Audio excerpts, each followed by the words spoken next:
Hey Jenny, you will not believe what I just read. Another quantum breakthrough.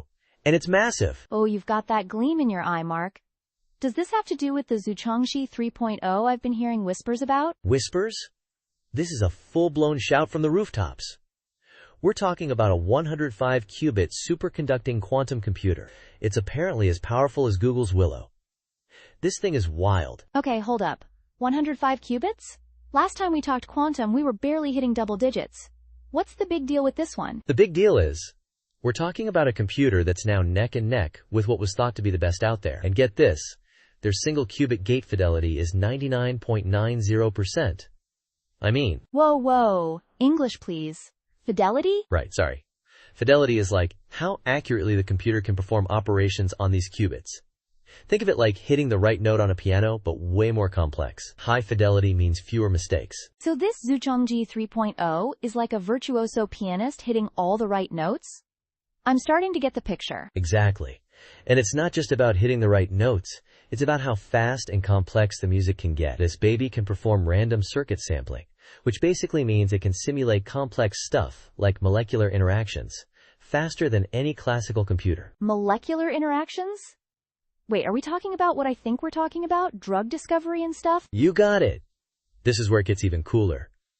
They're saying this level of quantum computing could revolutionize drug discovery. We're talking about simulating how drugs interact with our bodies at a molecular level, finding new treatments way faster. That's actually incredible. It's like having a superpowered microscope that can also predict the future. It kind of is. And here's the thing about quantum advantage. It's not just about doing things faster.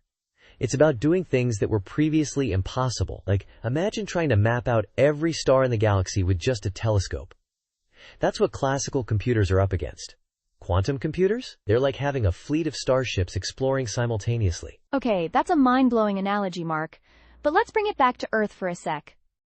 What are the actual, real-world applications we might see first? Well, besides drug discovery, cryptography is a big one. These quantum computers could potentially break a lot of the encryption we use today. It's a bit of a double-edged sword. So it's like we're inventing a super lockpick at the same time as we're building better locks? That sounds a bit precarious. It is, and that's why there's a whole field of quantum-resistant cryptography emerging. It's like an intellectual arms race, but on a quantum level. This is all so fascinating. But it also feels a bit like science fiction. Are we really there yet, Mark? We're getting there, Jenny. I was just reading about how this computer achieved 1 million samples in just a few hundred seconds for a task that was previously thought to be impossible on classical supercomputers. That's not sci-fi. That's happening now. Okay, you've convinced me. This Zuchongzhi 3.0 is a big deal. But what's next? Where do we go from here? That's the exciting part.